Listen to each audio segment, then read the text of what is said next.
আধুনিক এই ডিজিটাল যুগে দাঁড়িয়ে একটা ব্যাপার কল্পনা করলে কিন্তু বেশ অদ্ভুত লাগে, তাই না? মানে আজ আমাদের সমস্ত স্মৃতি, সব তথ্য, দলিল দস্তাবেজ সবকিছু জমা থাকে ক্লাউড স্টোরেজে। হ্যাঁ, একদম। একটা ক্লিক করলেই তো পৃথিবীর যে কোনো প্রান্তের তথ্য চোখের সামনে হাজির। ঠিক, কোনো ঘটনা ঘটলে সাথে সাথে ইন্টারনেটে তার রেকর্ড থেকে যায়। হার্ড ড্রাইভ ক্র্যাশ করলে ব্যাকআপ থাকে, সার্ভার ডাউন হলে মিরর সাইট থাকে। কিন্তু কিন্তু একবার ভাবুন তো, আজ থেকে হাজার হাজার বছর আগে, যখন কোনো ইন্টারনেট ছিল না, ক্লাউড সার্ভার ছিল না। এমনকি সহজে ব্যবহারযোগ্য কাগজও তো আবিষ্কার হয়নি তখন। হ্যাঁ, তো তখন একটি আস্ত সভ্যতার ইতিহাস কিভাবে সংরক্ষিত হতো? কিভাবে প্রাচীন যুগের মানুষেরা তাদের বিশাল সাম্রাজ্যের হিসাব, আইনি শাসন বা দৈনন্দিন জীবনের গল্পগুলো ভবিষ্যতের জন্য রেখে যেত? আজকের এই গভীর বিশ্লেষণে আমরা প্রাচীন বাংলার ইতিহাস এবং সেই ইতিহাস জানার মূল উপাদানগুলোর গভীরে প্রবেশ করব। খুব রোমাঞ্চকর একটা বিষয়। অবশ্যই, আমাদের আজকের লক্ষ্য বা মিশনই হল একটি সুবিশাল ঐতিহাসিক ধাঁধার সমাধান করা। প্রাচীন বাংলার ইতিহাস আমরা ঠিক কিভাবে জানতে পারি, ঐতিহাসিক উপাদানগুলোর ধরন আসলে কেমন ছিল, আর সেকালের শাসন ব্যবস্থা কিভাবে পরিচালিত হতো, সেটাই আজ আমরা খতিয়ে দেখব। আর এই ধাঁধাটার সমাধান করার প্রক্রিয়াটি কিন্তু ইতিহাসের সবচেয়ে আকর্ষণীয় দিক। মানে ইতিহাস মানে কেবল রাজা মহারাজাদের যুদ্ধ বা কতগুলো সাল তারিখের একঘেয়ে তালিকা নয়। তা তো বটেই। বরং ইতিহাস হল একটি বেঁচে থাকার লড়াই, বিস্মৃতির বিরুদ্ধে মানুষের টিকে থাকার লড়াই। শতাব্দীর পর শতাব্দী পেরিয়ে মাটি ও প্রকৃতির হাজারো ধ্বংসলীলা থেকে বেঁচে গিয়ে কিছু তথ্য কিভাবে আমাদের কাছে এসে পৌঁছায়, সেটিও ইতিহাসের একটা বিশাল অংশ। একদম। আজকের আলোচনা থেকে এটা বেশ পরিষ্কার হয়ে যাবে যে প্রাচীন যুগের মানুষ নিজেদের অস্তিত্বের প্রমাণ রেখে যাওয়ার জন্য কত অসাধারণ আর টেকসই উপায় উদ্ভাবন করেছিল। হ্যাঁ, আর সেই প্রমাণগুলোর খোঁজ করতে গিয়েই চমকপ্রদ সব তথ্য বেরিয়ে আসে। ঠিক। তো ইতিহাসবিদরা প্রাচীন বাংলার ইতিহাস জানার জন্য যে উপাদানগুলো ব্যবহার করেন, সেগুলোকে মূলত দুটি বৃহৎ শ্রেণীতে ভাগ করা যায়। প্রথমটি হল লিখিত উৎস। এর মধ্যে পড়ছে নানা ধরনের সাহিত্য, বিভিন্ন দলিলপত্র এবং দূরদেশ থেকে আসা পরিব্রাজকদের বিবরণ। মানে ওই যে বিভিন্ন পর্যটকরা যারা বাইরে থেকে আসতেন আর কি। হ্যাঁ হ্যাঁ, ঠিক তাই। আর দ্বিতীয় ভাগটি হল অলিখিত বা বস্তুগত উৎস। এর মধ্যে রয়েছে পুরোনো আমলের মুদ্রা, শিলালিপি, প্রাচীন ইমারত, স্মৃতিস্তম্ভ, তাম্রলিপি এবং একটু দাঁড়ান, হ্যাঁ, এবং গ্রন্থ। আরে, এখানেই তো সবচেয়ে মজার বিষয়টা। না মানে, এখানে একটা পরিষ্কার প্যারাডক্স বা অসঙ্গতি চোখের সামনে জ্বলজ্বল করছে বলে মনে হচ্ছে আমার। অসঙ্গতি কোন জায়গাটিতে আপনার মনে হচ্ছে যে হিসাব ঠিক মিলছে না? এই যে আমরা অলিখিত উৎসের কথা বলছি, আর সেই তালিকার ঠিক মাঝখানেই দিব্যি বসে আছে গ্রন্থ বা বই। মানে একটি গ্রন্থ কিভাবে অলিখিত প্রমাণ হতে পারে? বই তো তৈরি হয় লেখার মাধ্যমে, তাই না? হ্যাঁ, সাধারণ দৃষ্টিতে দেখলে তাই মনে হয়। বিষয়টাকে আমি একটু ভেঙে ডুবের চেষ্টা করছি। ধরুন, আমরা কোনো গল্পের বই পড়ছি। গল্পের ভেতরের কথাগুলো বা চরিত্রগুলো হলো সাহিত্য, যাকে আমরা খুব সহজেই লিখিত উৎস বলতে পারি।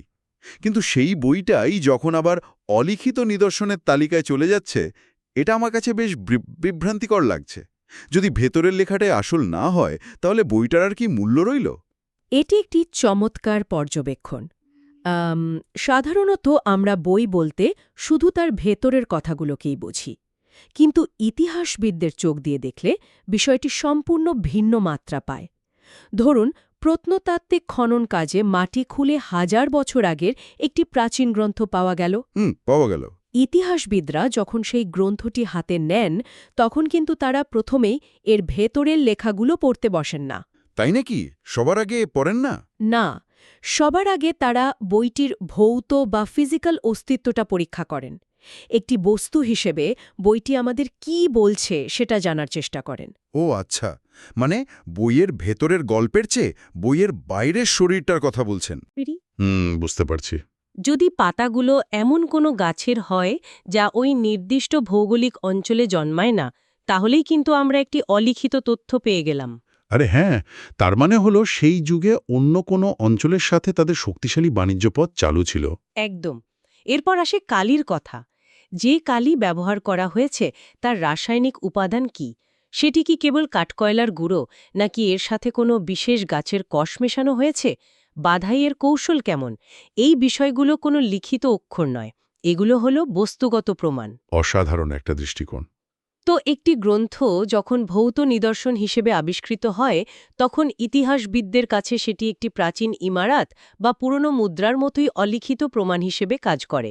ওই যুগে প্রযুক্তি, কারিগরি দক্ষতা বা বাণিজ্যের অবস্থা কেমন ছিল সেটাই বস্তুগত দিকগুলোই বলে দেয়, যা হয়তো ভেতরের লেখায় কোথাও উল্লেখিনী। বাহ! তার মানে বইটি কে বলছে সেটা হলো লিখিত ইতিহাস, আর বইটি কিভাবে তৈরি হলো, কোথা থেকে এলো, সেটা হলো অলিখিত ইতিহাস। একই মুদ্রার এপিডোপিট। যেন অপরাধ তদন্তের মতো ডায়েরিতে কি লেখা আছে সেটা এক ধরনের প্রমাণ, আর ডায়েরির কাগজটা কোন কারখানায় তৈরি সেটা আরেক ধরনের প্রমাণ। একদম নিখুঁত একটি তুলনা দিয়েছেন। এভাবেই ইতিহাস তার নিজস্ব গল্প বলে।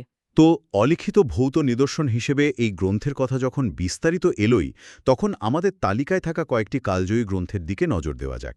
প্রাচীন ও মধ্যযুগের ইতিহাস পুনর্গঠনে অত্যন্ত গুরুত্বপূর্ণ 7টি গ্রন্থ এবং তাদের রচয়িতাদের নাম আমাদের হাতে আছে। হ্যাঁ, তালিকাটি কিন্তু বেশ বৈচিত্র্যময়। সত্যিই তাই। প্রথমেই আছে রাজতরঙ্গিনী, যার রচয়িতা হলেন কলহন। এরপর রয়েছে আবুল ফজলের লেখা আভভারনামা বা আকবরনামা, মৈদাসের ঐতরেয় আরণ্যক, জিয়াউদ্দিন বারানির তারিখ এ ফিরোজ শাহী। এছাড়াও কিন্তু আরও আছে, যেমন গোলাম হোসেন সালিমের রিয়াজ উস-সালাতিন এবং মিনহাজ ই সিরাজের তবাকাত ই নাসিরি। তো এই তালিকাটাকে আপনি কিভাবে দেখেন? এই তালিকাটিকে যদি আমরা গভীরভাবে বিশ্লেষণ করি, তবে দেখা যাবে এটি শুধু কয়েকটি বইয়ের নাম নয়, বরং ভিন্ন ভিন্ন যুগের রাজনৈতিক ও সামাজিক পরিবর্তনের একটি ক্রমান্বয়িক দলিল। যেমন ধরুন কলহনের রাজতরঙ্গিনী, এটি প্রাচীন ভারতের ইতিহাসে একটি মাইল ফলক। কেন? এটাকে কেন মাইল ফলক বলা হয়?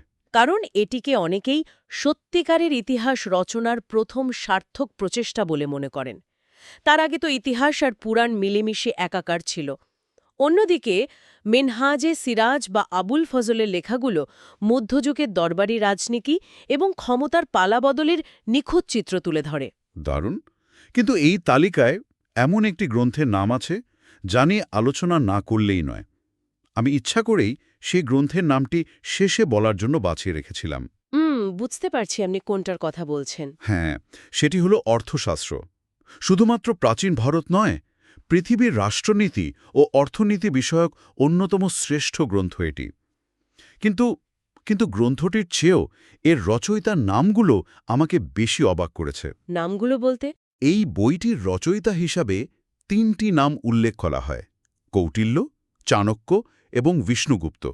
মানে একজন মানুষের 3টি আলাদা নাম। আধুনিক যুগে কোনো স্পাই থ্রিলার মুভি দেখলে যেমনটা মনে হয়, ঠিক তেমন। Spy thriller. হ্যাঁ, যেন প্রাচীন যুগে কোনো সিক্রেট আইডেন্টিটি বা গোপন ছদ্মনাম ব্যবহার করা হচ্ছে। সকালে তিনি এক পরিচয়ে রাজসভায় পণ্ডিত হিসেবে কাজ করছেন, আর রাতে অন্য পরিচয়ে রাষ্ট্রের গুপ্তচর বৃত্তি বা নীতি নির্ধারণ করছেন। বিষয়টা ভীষণ কৌতূহল জাগায়। কেন একজন মানুষের এতগুলো নাম থাকবে? স্পাই থ্রিলারের সাথে আপনার তুলনাটা বেশ আকর্ষণীয়, তবে ঐতিহাসিক বাস্তবতা হয়তো এর চেয়েও বেশি জটিল এবং বাস্তবসম্মত ছিল। আমরা যদি একে প্রাচীন রাষ্ট্রব্যবস্থার বৃহত্তর প্রেক্ষাপটের সাথে মিলিয়ে দেখি, তাহলে এই 3টি নামের ব্যবহার আমাদের সেকালের সমাজ ও রাজনীতি সম্পর্কে অনেক কিছু শেখায়। যেমন, একটু বুঝিয়ে বলবেন? প্রথমত, একজন ব্যক্তির এতগুলো পরিচয় থাকাটা প্রমাণ করে যে তৎকালীন রাষ্ট্রব্যবস্থায় মেধা, কূটনীতি এবং কৌশলগত অবস্থান কতটা গুরুত্বপূর্ণ ছিল। চাণক্য সম্ভবত তার পারিবারিক বা বংশগত নাম ছিল, কারণ তিনি ছিলেন চনকের পুত্র। আচ্ছা, আর বাকি নামগুলো? বিষ্ণুগুপ্ত হতে পারে তার জন্মগত বা ব্যক্তিগত নাম, আর কৌটিল্য নামটির অর্থ করলে দাঁড়ায় কুটিল বা অত্যন্ত তীক্ষ্ণ বুদ্ধিসম্পন্ন। এটি হয়তো তার রাজনৈতিক উপাধি বা গোত্রনাম ছিল। অর্থাৎ কাজের ধরন অনুযায়ী তার আলাদা আলাদা পরিচিতি গড়ে উঠেছিল। ঠিক তাই। যখন তিনি অর্থনীতি বা কূটনীতি নিয়ে গ্রন্থ রচনা করছেন, তখন তিনি কৌটিল্য মানে একজন তাত্ত্বিক ও নীতিপ্রণেতা। আবার যখন তিনি চন্দ্রগুপ্ত মৌর্যকে সম্রাট বানানোর জন্য চক্রান্ত বা রাজনৈতিক কৌশল সাজাচ্ছেন, তখন তিনি চাণক্য, একজন বাস্তববাদী রাজনীতিক। অসাধারণ। একজন মানুষের মধ্যে এই বহুমুখী প্রতিভার অবস্থান প্রমাণ করে যে প্রাচীন প্রশাসন কোনো সরল ব্যবস্থা ছিল না, এটি ছিল অত্যন্ত জটিল এবং বহুমাত্রিক। তবে এই ৭টি গ্রন্থের পুরো তালিকাটি নিয়ে আরও একটি গভীর চিন্তার বিষয় আছে। সেটি কি? একটু খেয়াল করলেই বোঝা যায়, কলহনের মতো প্রাচীন যুগের হিন্দু পণ্ডিত থেকে শুরু করে আবুল ফজল বা মিনহাজি সিরাজের মতো মুসলিম পণ্ডিত, ভিন্ন ভিন্ন সময়, ভিন্ন ভিন্ন ভাষা, ধর্ম ও দৃষ্টিভঙ্গির লেখকদের নাম এই তালিকায় উঠে এসেছে। এর মানে কি দাঁড়ায়? এর মানে ইতিহাস অনেকগুলো জায়গা থেকে উঠে আসছে। একদম। ইতিহাস কখনো একক কোনো উৎস বা একক কোনো ব্যক্তির দৃষ্টিকোণ থেকে তৈরি হতে পারে না। এটি বহু মানুষের, বহু যুগের সম্মিলিত পর্যবেক্ষণ। একে অনেকটা রোশমন এফেক্টের মতো বলা যায়। একটি ঘটনাকে একজন একভাবে দেখছেন। হ্যাঁ, বুঝতে পেরেছি। দরবারি ইতিহাসবিদদের লেখা পড়লে একরকম লাগবে, আবার অন্য কারো লেখা পড়লে অন্যরকম। হ্যাঁ, ঠিক বলেছেন। যদি শুধু দরবারি ইতিহাসবিদদের লেখা পড়ি, তবে মনে হবে রাজারা সবাই ছিলেন দয়ালু। আবার সাধারণ পরিব্রাজকদের লেখা পড়লে শোষণের চিত্রও ফুটে উঠতে পারে। এই সবগুলো গ্রন্থ একসাথে মেলালেই কেবল আমরা একটা পূর্ণাঙ্গ ছবি পেতে পারি। খুব সুন্দর বলেছেন। যেন অনেকগুলো আলাদা উৎস মিলে একটি বড় পাজল বা ধাঁধা তৈরি করছে। কিন্তু এতক্ষণ তো আমরা বই, গল্প, দর্শন বা সাহিত্যের কথা বললাম। এগুলো থেকে আমরা প্রাচীন যুগের যুদ্ধ বা রাজাদের বর্ণনাই পাই মূলত। হ্যাঁ, সাহিত্য থেকে তো আমরা সমাজের চিত্রটাই বেশি পাই। কিন্তু একটা রাষ্ট্র তো আর শুধু দর্শন বা সাহিত্যের উপর ভিত্তি করে চলতে পারে না, তাই না? রাষ্ট্র চালাতে গেলে চাই নিশ্ছিদ্র আইন ব্যবস্থা। অবশ্যই। রাজারা যখন কোনো নতুন কর ব্যবস্থা, শাসনতান্ত্রিক নির্দেশ বা সবচেয়ে গুরুত্বপূর্ণ কোনো জমি চিরস্থায়ীভাবে কাউকে দান করার দলিল পাকাপাকিভাবে জারি করতে চাইতেন, তখন তারা নিশ্চয়ই সাধারণ গাছের পাতা বা ভূর্জপত্রের ওপর নির্ভর করতেন না। না, তা তো সম্ভব নয়। কারণ একটু আগেই আমরা আলোচনা করেছি যে সেগুলো কতটা ভঙ্গুর। একবার বন্যা হলে বা উইপোকায় ধরলে পুরো আইনি ব্যবস্থাই তো ধসে পড়বে। তাহলে তারা কি করতেন? কিভাবে আইনকে চিরস্থায়ী করতেন? আর এখানেই আমাদের আলোচনার অত্যন্ত গুরুত্বপূর্ণ এবং সম্ভবত সবচেয়ে চমকপ্রদ বিষয়টি চলে আসে। সেটি হল তাম্রলিপি বা তাম্রশাসন। তাম্রশাসন। এটি নিয়ে পড়তে গিয়ে আমি রীতিমতো মুগ্ধ হয়েছি বলতে পারেন। তাম্রশাসন হল মূলত তামার পাতের ওপর খোদাই করে ভারতবর্ষে রাজাদের জারিকৃত আইনের লিখিত দলিল। হ্যাঁ, তামার পাতে খোদাই করা আইনি নির্দেশ। বিষয়টা পড়ার পর আমার মাথায় আধুনিক ডিজিটাল যুগের একটি দারুণ রূপক চলে এসেছে। একে আমি আধুনিককালের ব্লকচেন প্রযুক্তির সাথে তুলনা করতে চাই। ব্লকচেন? প্রাচীন ইতিহাসের সাথে আধুনিক ক্রিপ্টোকারেন্সির প্রযুক্তির তুলনা? এটা তো বেশ অভিনব লাগছে শুনতে, কিন্তু এর পেছনের যুক্তিটি কি? কারণটা একটু ব্যাখ্যা করি। ব্লকচেন প্রযুক্তির মূল ভিত্তি কি? এর মূল ভিত্তি হল একবার কোনো তথ্য এই চেনে প্রবেশ করালে তা আর কেউ ডিলিট করতে বা হ্যাক করে পরিবর্তন করতে পারে না। এটা একটা অপরিবর্তনযোগ্য হিসাবের খাতা। ঠিক তেমনি একবার চিন্তা করে দেখুন, প্রাচীন যুগে তামার পাতের ওপর একবার খোদাই করে কোনো আইন বা নির্দেশ লিখে ফেললে কেউ চাইলেই তা মুছে ফেলতে পারত না। কাগজে বা পাতায় লিখলে কেউ কালি ফেলে নষ্ট করতে পারে, ছিঁড়ে ফেলতে পারে বা 2 লাইন জালিয়াতি করে যোগ করে দিতে পারে। হ্যাঁ, জালিয়াতি করা খুব সহজ পাতায় লিখলে। কিন্তু তামার পাতে খোদাই করা অক্ষর পরিবর্তন করা এক প্রকার অসম্ভব ছিল। কেউ চেষ্টা করলেই খোদাইয়ের দাগ ধরে ফেলা যেত। আজকের দিনে আধুনিক সরকার যেমন অফিসিয়াল গেজেট প্রকাশ করে, আইন জারি করে, তাম্রশাসন ছিল প্রাচীন যুগের সেই অপরিবর্তনযোগ্য অফিসিয়াল গেজেট। আপনার এই ব্লকচেন রূপকটি সত্যি অসাধারণ। এর মাধ্যমে তাম্রশাসনের স্থায়িত্বের বিষয়টা খুব পরিষ্কারভাবে বোঝা যায়। তবে এখানে আমি একটু ভিন্ন মত পোষণ করতে চাই। আরে বলুন না, কোথায় ভিন্ন মত? ব্লকচেন হল একটি ডিসেন্ট্রালাইজড বা বিকেন্দ্রীভূত ব্যবস্থা, যেখানে ক্ষমতা সবার হাতে ছড়ানো থাকে। কিন্তু তাম্রশাসন ছিল সম্পূর্ণ বিপরীত। এটি ছিল চরম মাত্রায় সেন্ট্রালাইজড বা কেন্দ্রীভূত ক্ষমতার প্রতীক। এর পুরো নিয়ন্ত্রণ ছিল কেবল রাজার হাতে। আরে হ্যাঁ, এটা তো আমি ভেবেই দেখিনি। তাছাড়া ডিজিটাল ব্লকচেইনকেও ধ্বংস করতে পারে না ঠিকই, কিন্তু তাম্রশাসনের ক্ষেত্রে একটা বড় দুর্বলতা ছিল। ধরা যাক, নতুন কোনো রাজা রাজ্য জয় করলেন। তিনি চাইলে পূর্ববর্তী রাজার তাম্রশাসনগুলো আগুনে গলিয়ে সেই তামা দিয়ে নিজের নামের নতুন মুদ্রা তৈরি করে ফেলতে পারতেন। হ্যাঁ, বাহ। তার মানে এটি সুরক্ষিত হলেও ক্ষমতার রদবদলের কাছে দুর্বল ছিল। যার হাতে তামা তার হাতেই আইন। ঠিক তাই। তবে এটি একটি অত্যন্ত গুরুত্বপূর্ণ প্রশ্নের জন্ম দেয়। সেই সময় তো আরও অনেক ধাতু ছিল, লোহা ছিল, ব্রোঞ্জ ছিল, তাহলে কেন বিশেষভাবে তামা ব্যবহার করা হতো?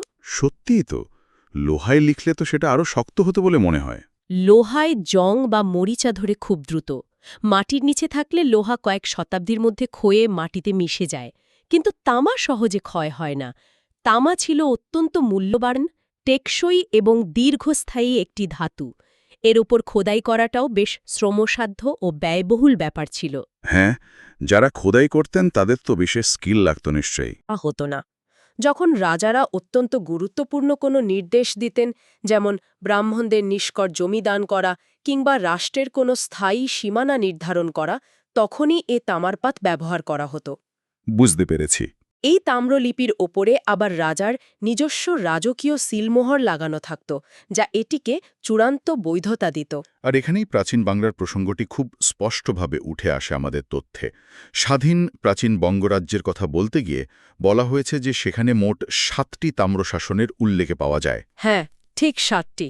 এই নির্দিষ্ট সংখ্যাটা আমাদের কি বার্তা দেয়? 7টি কেন, আরও বেশি বা কম কেন নয়? এই 7টি তাম্রশাসনের উপস্থিতি কোনো কাকতালীয় ব্যাপার নয়। স্বাধীন প্রাচীন বঙ্গরাজ্যে এই 7টি তাম্রশাসনের আবিষ্কার প্রমাণ করে যে এটি কোনো বিচ্ছিন্ন বা কেবল উপজাতীয় নেতাদের দ্বারা পরিচালিত কোনো অঞ্চল ছিল না। তার মানে সেখানে একটা প্রপার সিস্টেম ছিল। একদম। সেখানে একটি অত্যন্ত সুসংগঠিত আইনি কাঠামো, আমলাতন্ত্র এবং শক্তিশালী প্রশাসনিক ব্যবস্থা বিদ্যমান ছিল। এই তামার পাতগুলো হল সেই প্রশাসনের নীরব কিন্তু জোরালো সাক্ষী। দারুণ। এগুলো প্রমাণ করে যে রাষ্ট্র তার নাগরিকদের অধিকার, জমির সীমানা এবং রাজকীয় আদেশগুলোকে অত্যন্ত গুরুত্বের সাথে নথিবদ্ধ করে রাখত। একজন কৃষক যেন শত শত বছর পরেও তার জমির অধিকার প্রমাণ করতে পারেন, সেই নিশ্চয়তা রাষ্ট্র দিত। এটা সত্যিই অভাবনীয়। মানে 1000 বছর আগেও জমির দলিলের জন্য এতটা প্রাতিষ্ঠানিক ব্যবস্থা ছিল। কিন্তু একটা বিষয়ে ভাবছিলাম, এই তাম্রশাসন বা আইনি দলিলগুলো তো আর শূন্যের ওপর রাজত্ব করত না, তাই না? না, নিশ্চয়ই এর একটা সীমানা ছিল। হ্যাঁ, এই আইনগুলো নির্দিষ্ট কোনো ভৌগোলিক সীমানার উপর প্রয়োগ করা হতো। তো সেই সীমানাগুলো বা প্রাচীন বাংলার মানচিত্র আসলে কেমন ছিল? আজকের দিনের মতো কি বাংলার কোনো নির্দিষ্ট বর্ডার বা সীমানা ছিল তখন? একদমই না।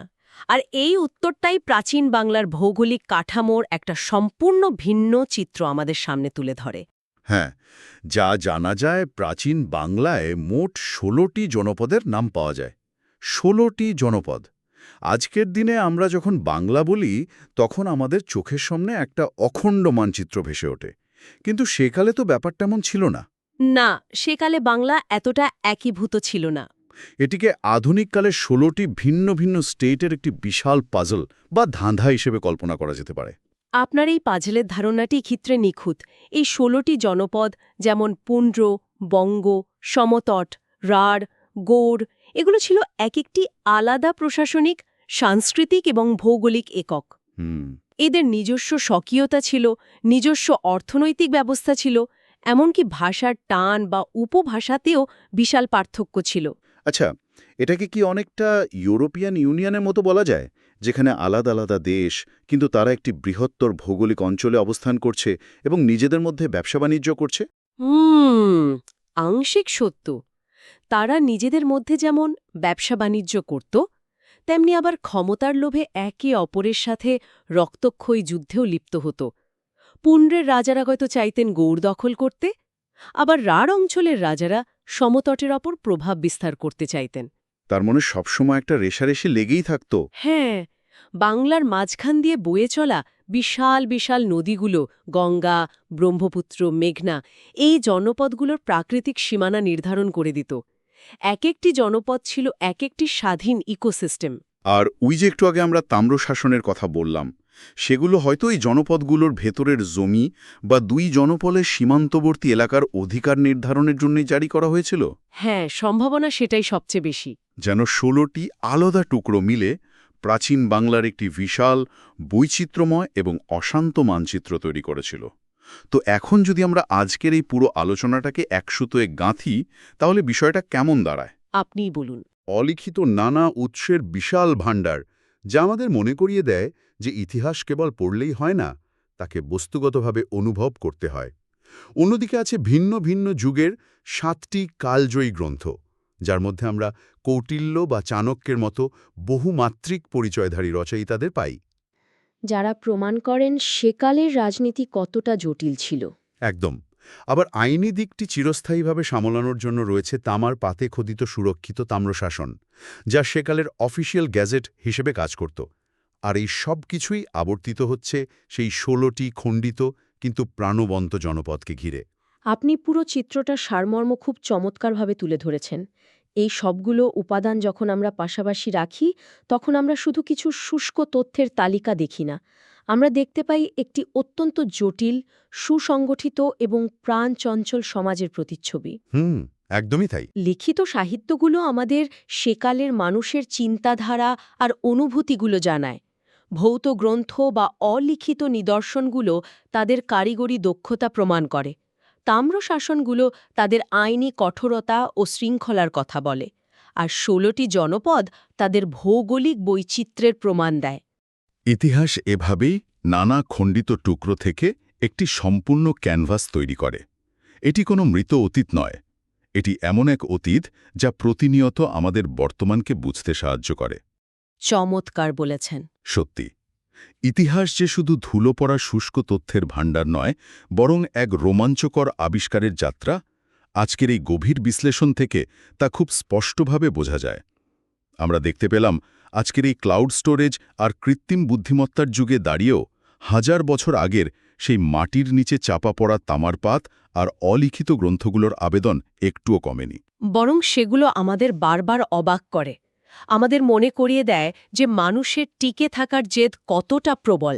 আর এখানেই ইতিহাসের সবচেয়ে বড় সৌন্দর্য লুকিয়ে আছে, তাই না?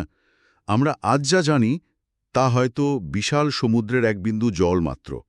আমাদের জ্ঞান সবসময়ই অসম্পূর্ণ এবং নতুন আবিষ্কারের অপেক্ষায় থাকে। ঠিক। আর ঠিক এই ভাবনাটাই আজকের আলোচনার একেবারে শেষে একটি নতুন এবং রোমাঞ্চকর দিক উন্মোচন করে। যারা শুনছেন তাদের জন্য একটা বিষয় ভাবার মতো হতে পারে। আমরা জেনেছি যে স্বাধীন প্রাচীন বঙ্গরাজ্যে ঠিক 7টি তাম্রশাসন এবং 16টি জনপদের কথা স্পষ্টভাবে উল্লেখ আছে। কিন্তু এই তথ্যগুলো আমাদের যতটুকু জানায় তার চেয়েও বড় একটা প্রশ্নের সামনে দাঁড় করিয়ে দেয় আমাদের। ভাবলে রীতিমতো শিহরিত হতে হয়। এই 16টি জনপদের সুবিশাল ভৌগোলিক সীমানার নিচে হাজার বছরের পলিমাটির গভীরে হয়তো এখনও এমন অসংখ্য তাম্রলিপি বা অলিখিত গ্রন্থ নীরবে লুকিয়ে আছে। হ্যাঁ, এটা তো খুবই সম্ভব। হয়তো কোনো অজ্ঞাত কৃষকের লাঙলের ফলায় বা নতুন কোনো ভবন নির্মাণের সময় মাটি খুঁড়তে গিয়ে আগামীকালই বেরিয়ে আসবে সম্পূর্ণ নতুন কোনো ধাতব পাত। এবং কে বলতে পারে সেই সম্ভাব্য অষ্টম তাম্রশাসনটি হয়তো এমন কোনো নতুন আইনের কথা বলবে যা প্রাচীন বাংলার ব্যাপারে আমাদের আজকের জানা ইতিহাসকে সম্পূর্ণ নতুন করে লিখতে বাধ্য করবে। ঠিক তাই। জানার তো কোনো শেষ নেই, আর এই মাটির নিচের ইতিহাসও কখনো পুরোপুরি ফুরিয়ে যায় না। হয়তো আমাদের পায়ের নিচের মাটিতেই লুকিয়ে আছে আগামীকালের সবচেয়ে বড় আবিষ্কার, যা বদলে দেবে ইতিহাসের সব সমীকরণ। প্রাচীন বাংলার ইতিহাস জানার এই গভীর বিশ্লেষণে আজ এ পর্যন্তই। আশা করি আজকের আলোচনা ঐতিহাসিক উপাদানগুলোর প্রতি গভীর কৌতূহল জাগিয়ে তুলবে। সে পর্যন্ত পুরনো পাতায় নতুন অর্থ খোঁজার এই রোমাঞ্চকর যাত্রা চলতে থাকুক।